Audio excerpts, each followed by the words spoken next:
Hello and welcome back to lesson number 2. The topic or the title of today's lesson is the course, because what we're going to be looking at now is how we expand from the idea of a single activity or a group of activities towards the course as a whole, the course as a guiding principle. The first thing that I need to make clear, and also I'll be sending out an announcement as soon as this video is up and available, is that I've been sent an email by the student office telling me that only one person has correctly registered for this course, despite the fact that there are 6 people in Moodle and 3 who have, at the time of this recording, completed all the work that I asked you to do last week. So please make sure that you are correctly registered for the course. And if you have any questions, please contact the Student Affairs office, and please make sure that your efforts and your work are being recorded correctly. Now, the other thing that we need to talk about before we start today's lesson is the fact that if you are committed to this course going forward, we need to start thinking about lesson number 5, which is going to be the practicum, the practical teaching aspect of the course based on what we've done in lessons 1 through 4. What that means is we need to decide a time that is convenient for everyone in the course to meet at a convenient time, at a convenient place, and to share our ideas of what we'd like to do as teachers and assistants in a course. As there are, well, at the moment, only 3 people who are doing the work in the course, but there are 6 people in the Moodle, and I hope that I can encourage them to catch up. We won't need a full lessons time, so we won't need to find a complete 90 minutes where we're all available. I'm thinking somewhere between 45 minutes and an hour for us to share our ideas, have a discussion, and then move on. So, and this can even be done at a time in, outside of kind of the lesson parameters. If we wanted to meet from 2 till 3 or 4 till 5 or something like that, then that's something that we can do. Again, we're only in lesson number 2, and this is not going to happen until lesson 5, but please keep that in mind, that this is what we are aiming to do in lesson 5 and lesson 8, trying to find a convenient time and place for us all to meet and share our ideas. Okay, so I've gone through the homework activities that you have done, your transcripts and your work on the vocabulary. I was impressed by the detail that you went into with your transcriptions, and as a general comment, I was also very happy to see how well you had engaged in the task. As I said in the lesson last week, activities in classes are usually only helpful or long-lastingly helpful if they are used a second or a third or a fourth time. So your first activity today is to reuse the transcript that you made last week and to listen again and note it up in a certain way. One of the things that I talk to my students about in their production classes, in their speaking and writing classes, is that you need content before performance. So you need some text before you do something with the text. You need something to talk about before you talk about it. So we're going to use the first activity I want you to do for your class work, for your out-of-class activity this week, is to use your transcript, your complete transcript, and then do something different with it that allows you to kind of analyze it in a way that you would be asked to do in a TESOL course. So course activity 3 is using your text from week 1. I want you to analyze the transcript that you made last week. And by analyze, I mean listen to it again, kind of with a new, as we would say in English, a new ear. So you've transcribed it, either use the transcription service or you transcribed it typing, your choice. This is a form of conversation analysis, which in TESOL and applied linguistics is termed CA. I want you to consider 3 things. The volume of the speech. So if the volume gets higher at any point in the sentence, the phrase that's being said, mark it with bold.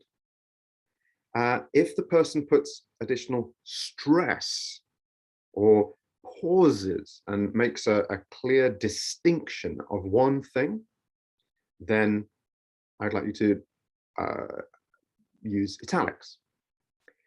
And if there's any word or phrase that you think is the purpose of the speech, so what we would term a keyword or a key concept, the kind of the focus of the conversation,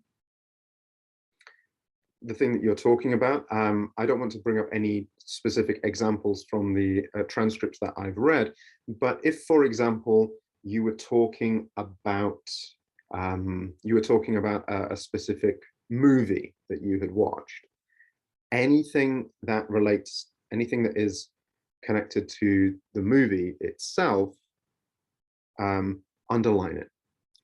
So this could be an adjective, it can be a noun, it can be a verb, it can be a complete phrase or a single word.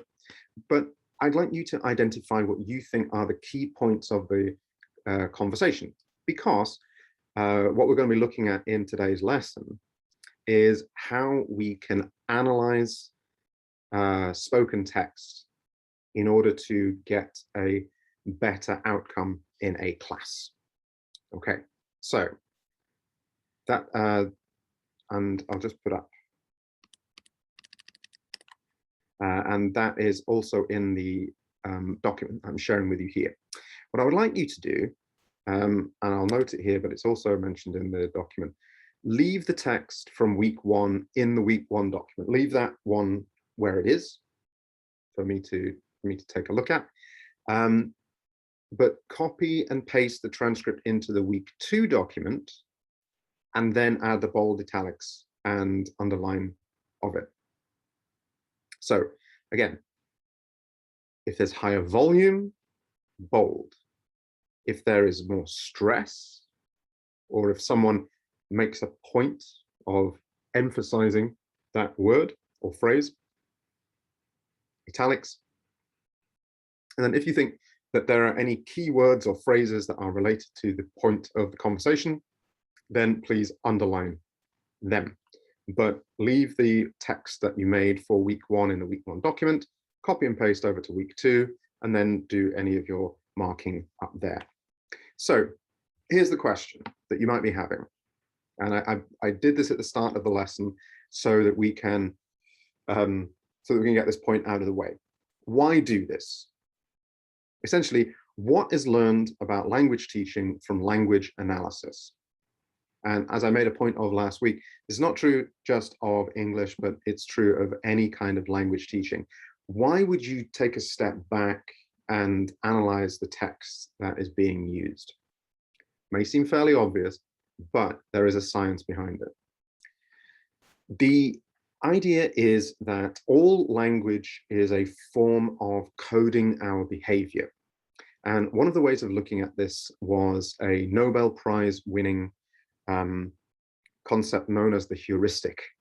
So heuristics are methods of learning, solving problems, making decisions that allows people to discover things themselves and learn from their own experiences.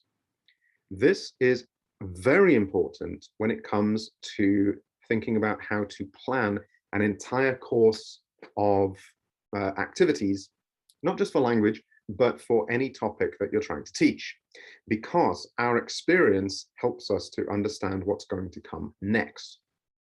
I mean, these can be negative decisions. I teach a course in economics, and I point out that learning how people make decisions can also be used to help people commit crimes. So they're not only just positive decisions, but in applied linguistics and in language, they are very much related to people making positive steps and positive moves forward. But if you do any research into the idea of the heuristic, there's a balance between the positive and the negative, but we're going to focus on the positive.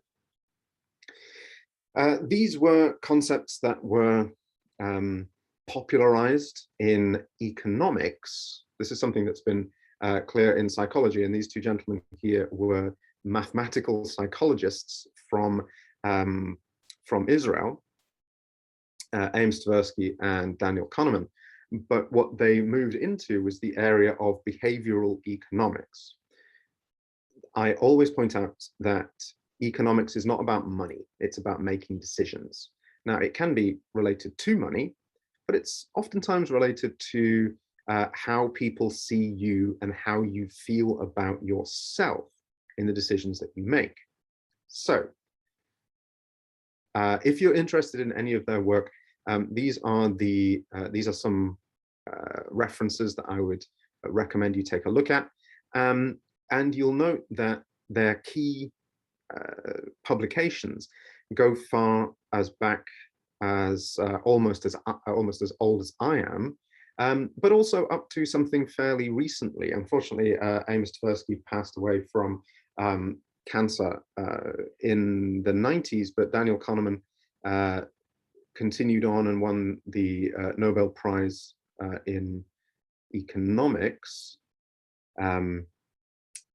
And his book, Thinking Fast and Slow from 2011, is a very interesting take on how we make decisions. So if you have any interest in behavioral economics, then I would recommend Thinking Fast and Slow, and then maybe working back through Kahneman and Tversky's work. Here are some examples of heuristics. So as I say, heuristics are ways that we make decisions. There's something called the availability heuristic, which is the human tendency to give more value to recent or easily remembered information. One of the examples that you can bring up that Kahneman and Tversky mention is that the children of parents who divorce are more likely to divorce themselves. They are statistically more likely to divorce because that option is available to them. They have witnessed it in their lives, they've experienced it, and that appears to be an acceptable option in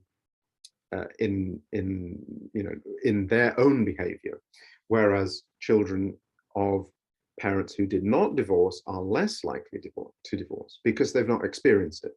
So having experienced something makes it available to you, and certainly something that is relevant to you, something that you remember very easily, is something that you will give more value to. The affect heuristic is when your decisions are strongly controlled by your mood at that time. So people who are feeling in a positive mood are more likely to make positive decisions. People who are in a negative mood are more likely to make negative decisions. So these are all things that came out of their research. The heuristic that we need to focus on as language teachers is the representative heuristic, where you compare a person or a situation to an experience from your past. So necessarily what this means is anytime you are in a new situation, you go to your memory and try to find something that's similar, apply that, and then use that to help you to understand what's going on right now. The reason that this is important to language learning is because we want to put students into a situation where they understand 70 to 80% of what is being expected of them, and then the 20 to 30% is added by the teacher. If something is 100% new, the chance that it will be successful is very low. But if we draw something from the past, we bring something in from what we know the students have experienced before, then we can use that energy, experience, memory to make the activity successful.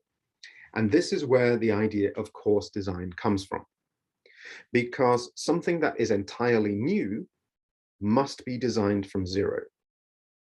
But in the language courses that we're going to be dealing with students in their first and second year at this university, the students will have been through probably about 12 years, maybe somewhere between 10 and 12 years of compulsory language learning, and probably about 10 years of compulsory English language learning.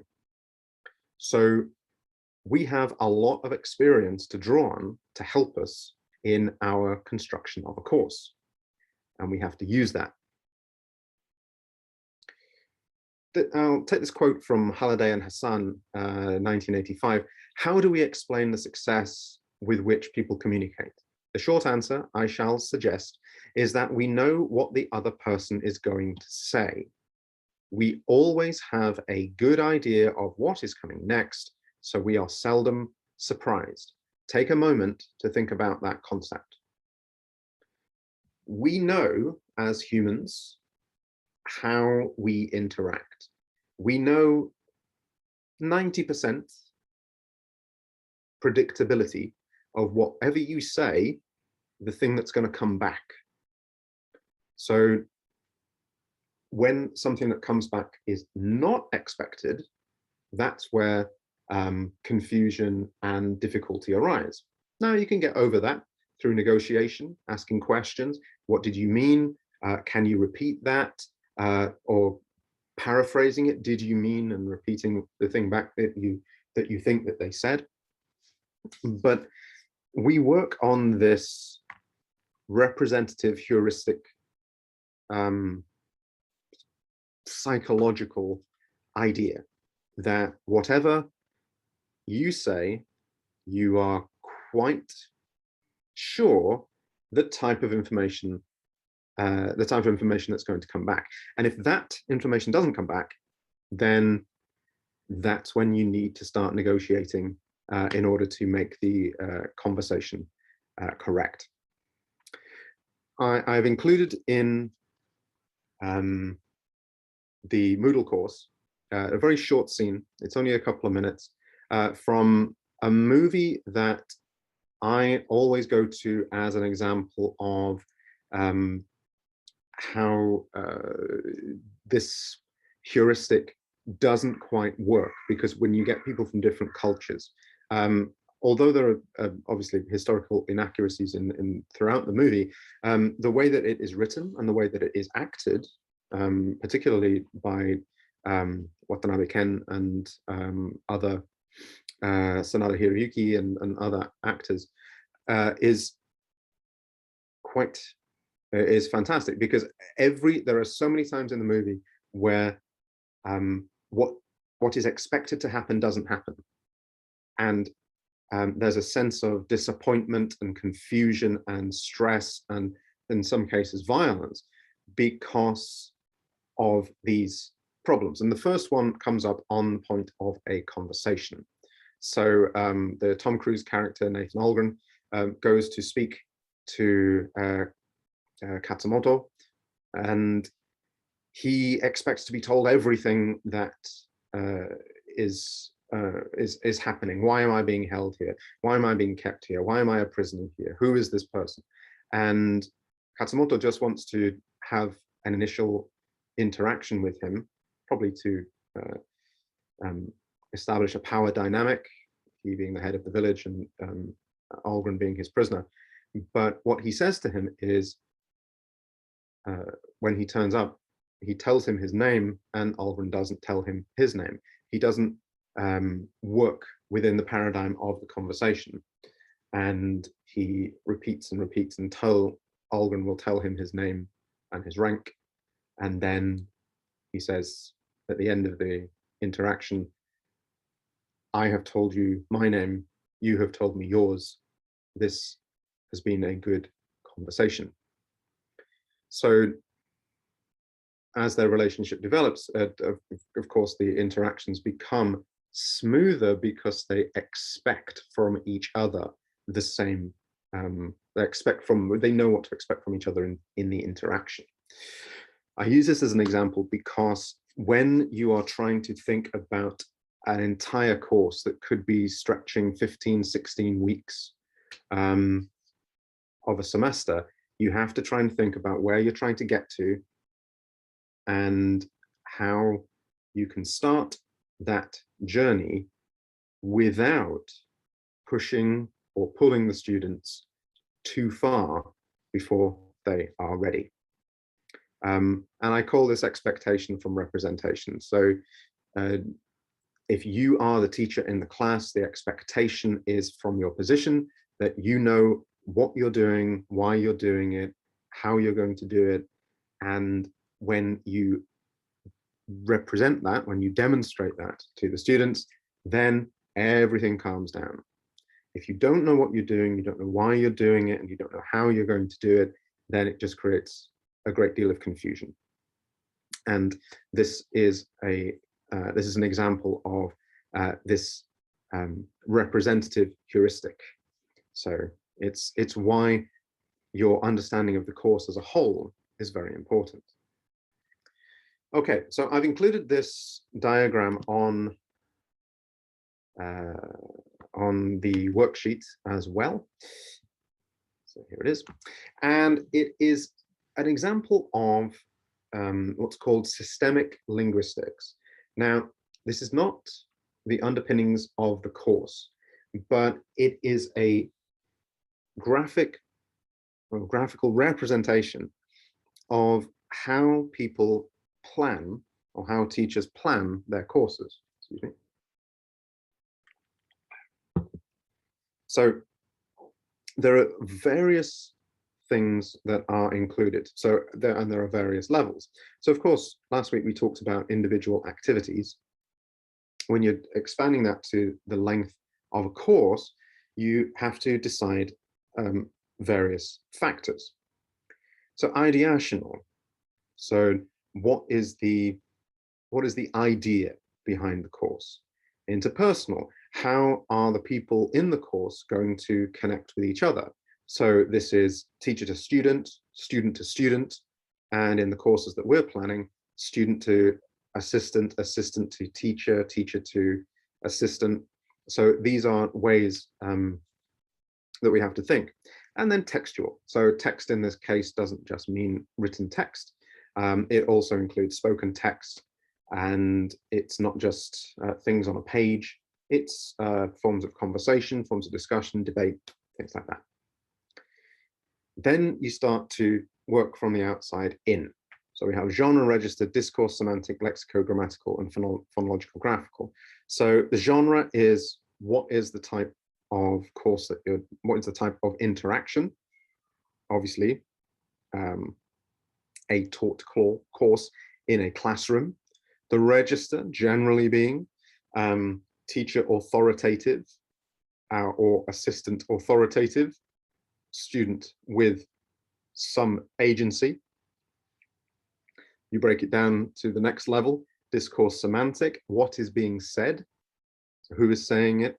Where are you saying it? This was part of your work last week when I asked you, who were you talking to? What were you talking about? Why were you talking about?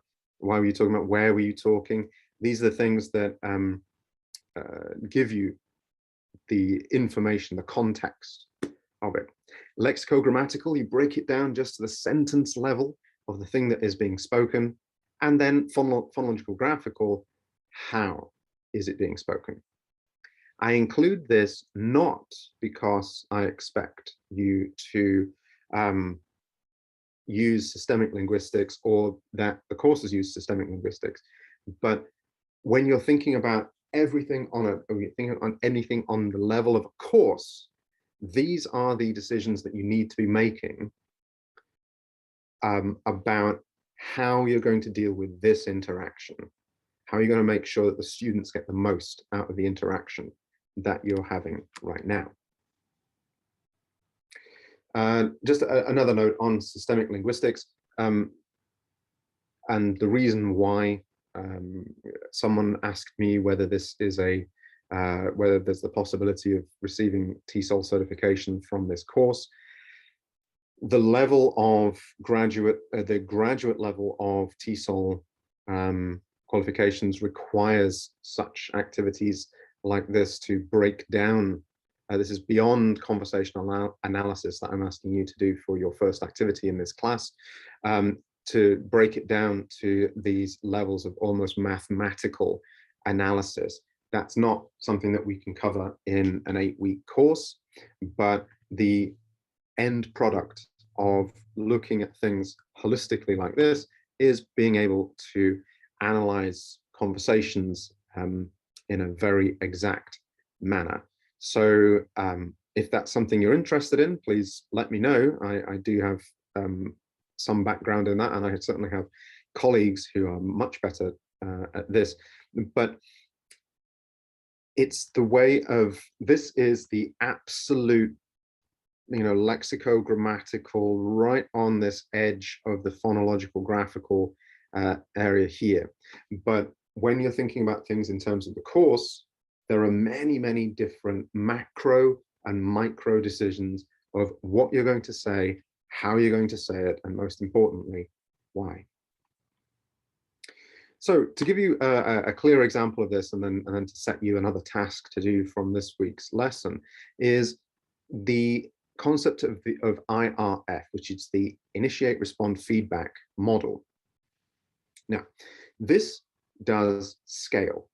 This scales between a single interaction between people to larger concepts of how courses are put together. So let me give you an example.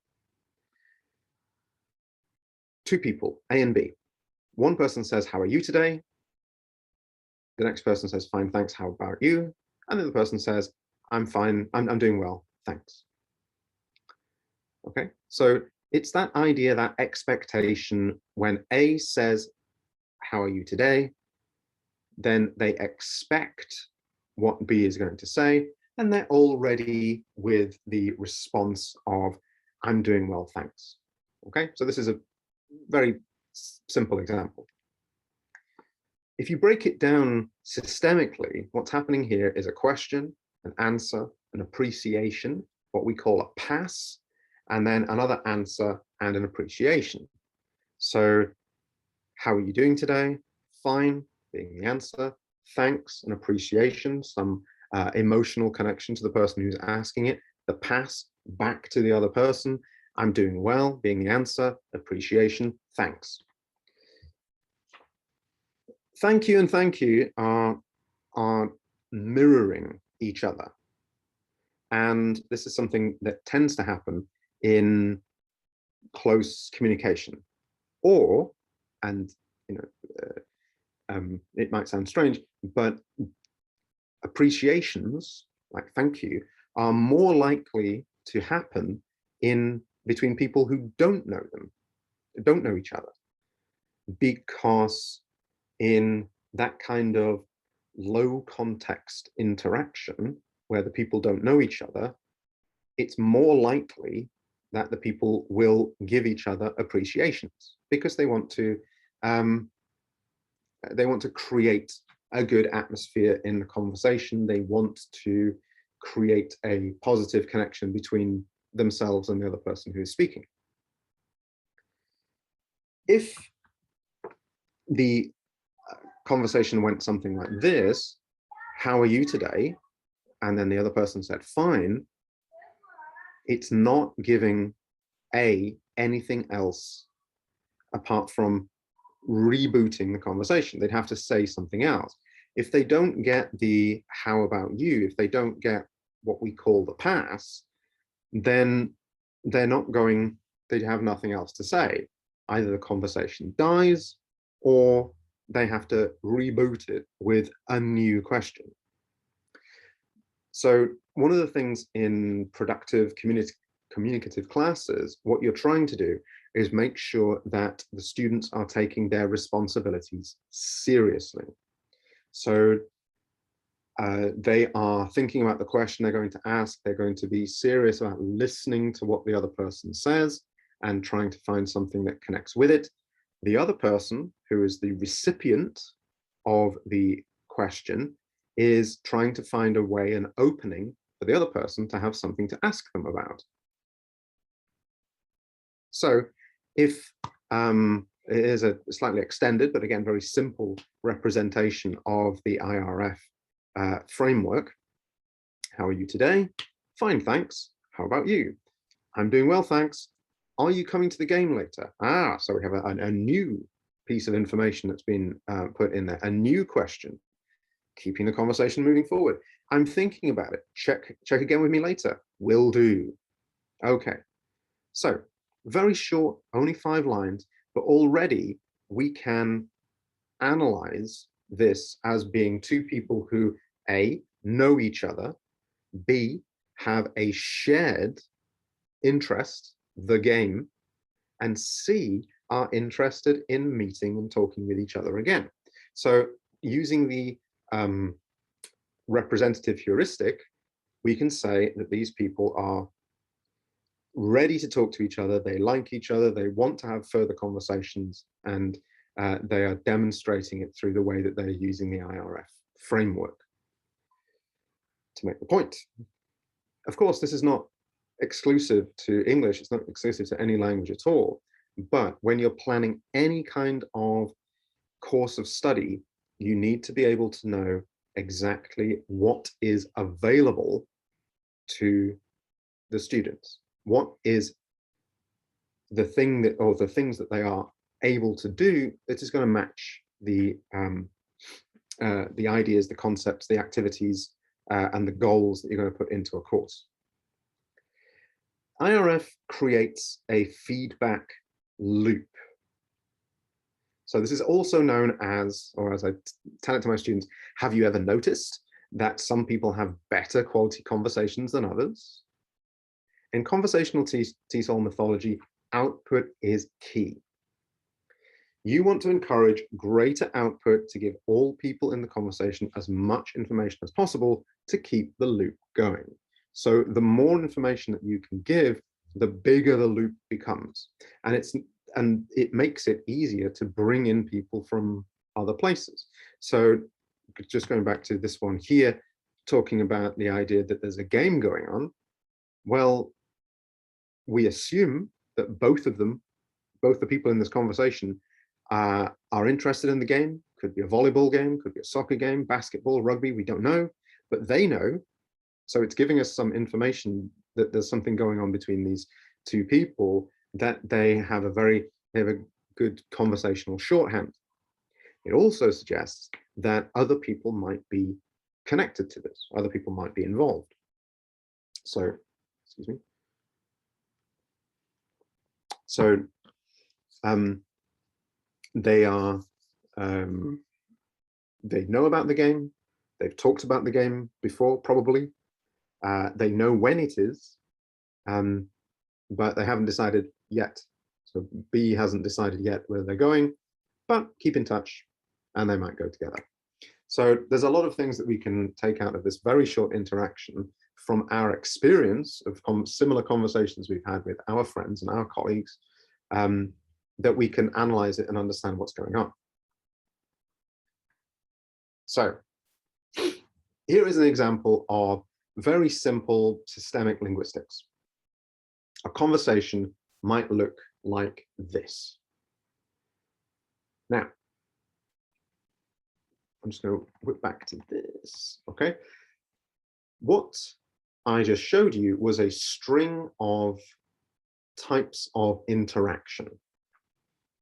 And we can fairly uniformly and accurately judge how a conversation is going to go based on how this kind of analysis is possible.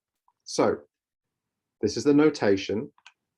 This is what we might be. So we have question, response, past, response, follow-up, response, information, past, response, information, follow-up, response. So the more times that we can include these interaction types, the question, the response, the past, the follow-up, the information, then the more time, the longer the conversation can go, and the more successful the interaction is going to be. So what does that look like in text form? Did you enjoy the movie last night? Question. I really did. Response. How about you? Pass. I thought it was great. Response. Which character did you enjoy most? Follow up. Focused on the topic. The lead actress. Response. Sure, the actor was cool, but she made me really believe she was a 16th century princess. Information. Pass. Didn't you think so? She was good. Response. I thought she was much better than the actor. Information. He was a bit too handsome for the time period. Also information. Do you think she'll win an award? Follow-up. I think she definitely should. Response. Now, just by combining those 4 or 5 types of interaction, the question, the response, the pass, the follow-up, and the information, this conversation could go on forever. And it's something that you need to consider when you're thinking about a communicative language course. You want to emphasize and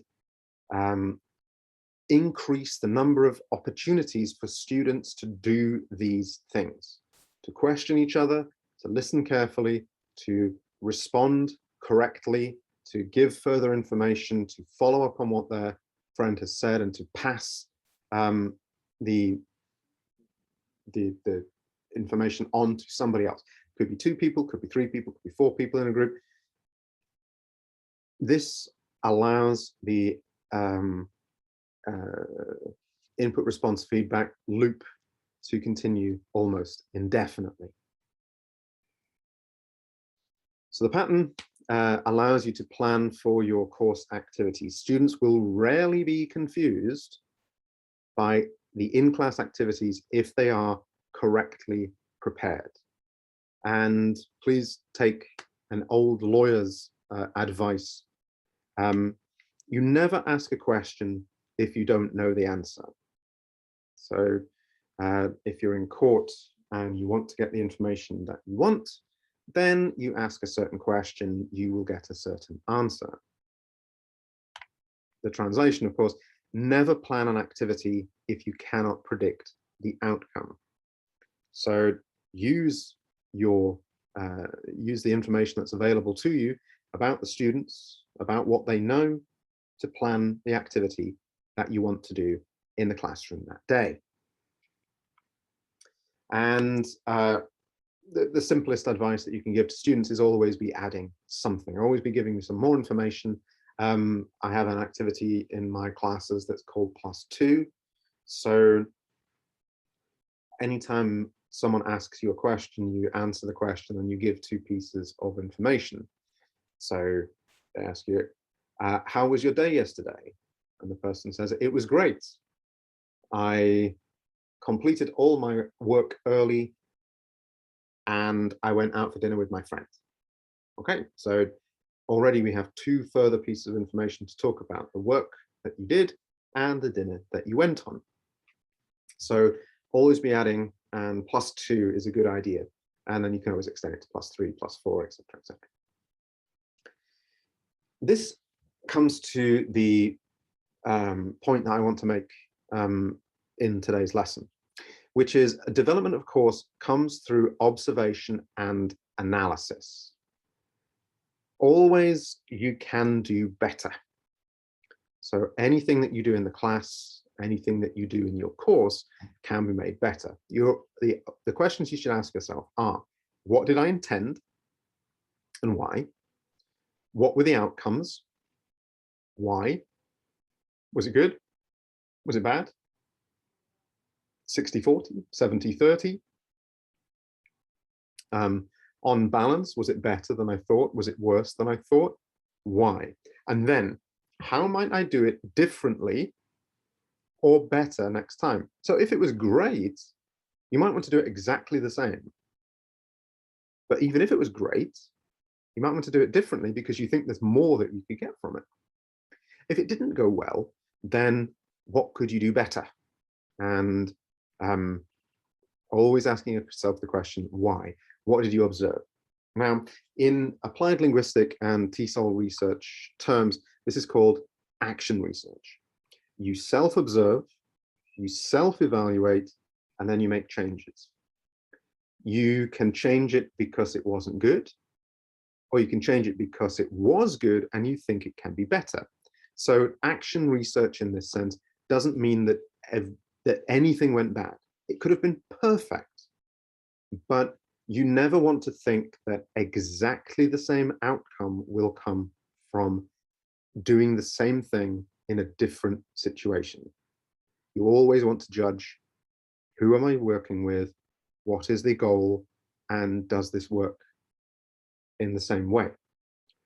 And by making some small changes to the context, you can make it go just as well as it went before. Okay, so this is the activity that I'd like you to do also for activity 4, which is a classroom activity. So given this mindset, let's start preparing for the first practicum, which is coming in week number 5. So the article that I have given you is here in, excuse me, I should have opened up Moodle beforehand.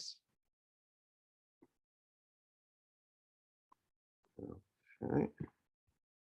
So in Moodle, I've linked to an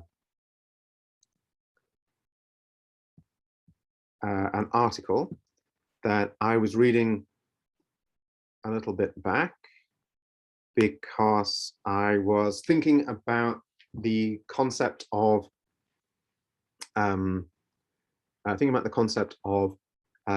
global issues, and also the connection between global issues and things that are going on in Japan, and the concepts of the concepts that are interesting in the world.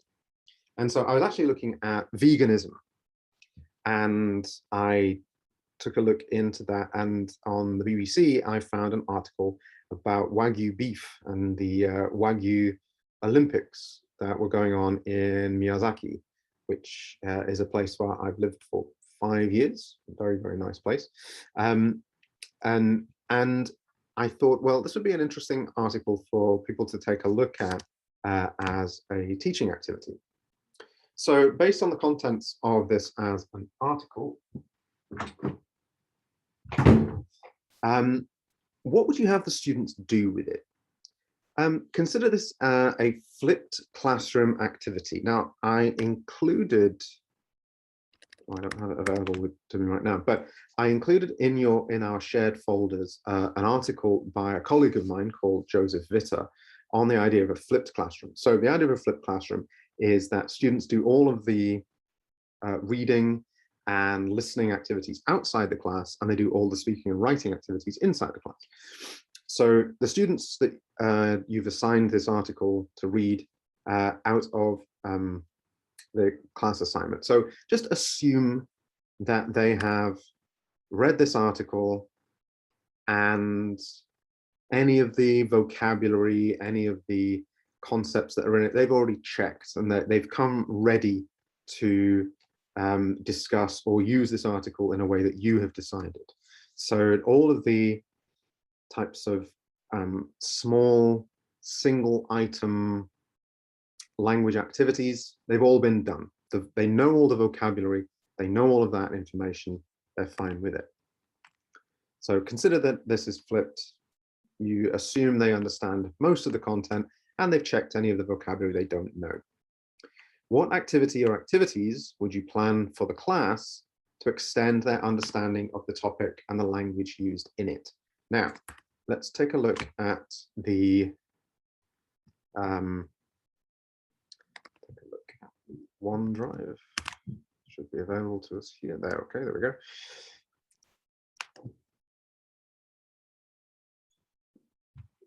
Okay, so I just want you to write your activity plan here. So I've mentioned here, the name of the course is Japanese issues, okay? Or just issues. Like I said, it could be global issues, could be Japanese issues, could be environmental issues.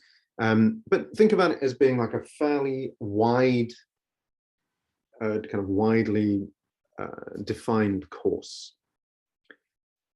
What activity or activities would you plan to extend the student's understanding of the topic and the language used in it? What type of activity? Reading, listening, speaking, writing? And kind of what I'd like you to do is to brainstorm things that you think could be used in the class if you know that the students before the class have read this article. What would you have them do?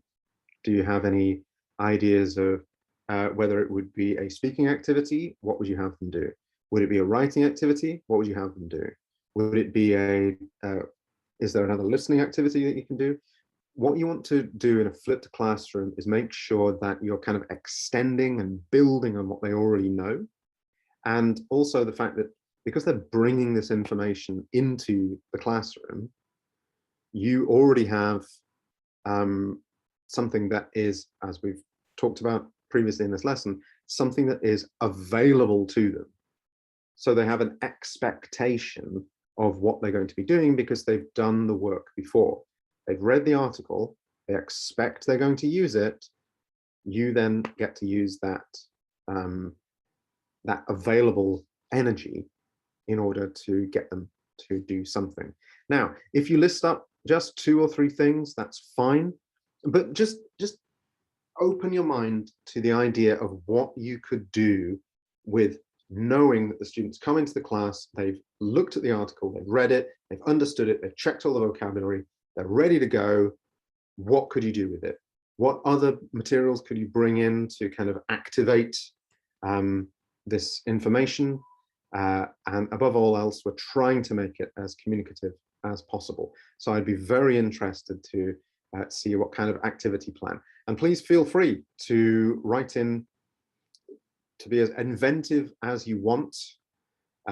List up as many things as you want. If you have this brainstorm, this great idea that you think might work, even if I think it doesn't, or I think it won't, if you think you could do it, write it down, because it's at this point of the course that I want to start engaging your ideas of types of activities that can be used to activate students' knowledge and the expectations that they bring to class.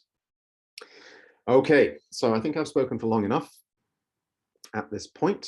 Once again, I thank you for choosing to take this course, and please check your registration carefully. As soon as this lesson is over, I'm going to go back to check the registration that I have in the course, and to give some feedback to the student's office, because like I said, I received an email today that said only 1 person had registered, and I think they're a little bit concerned about that point.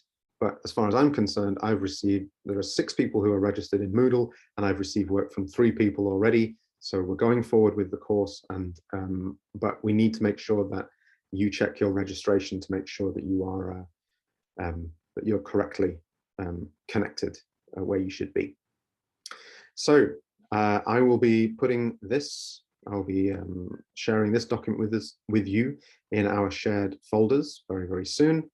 And thank you very much for your continued interest.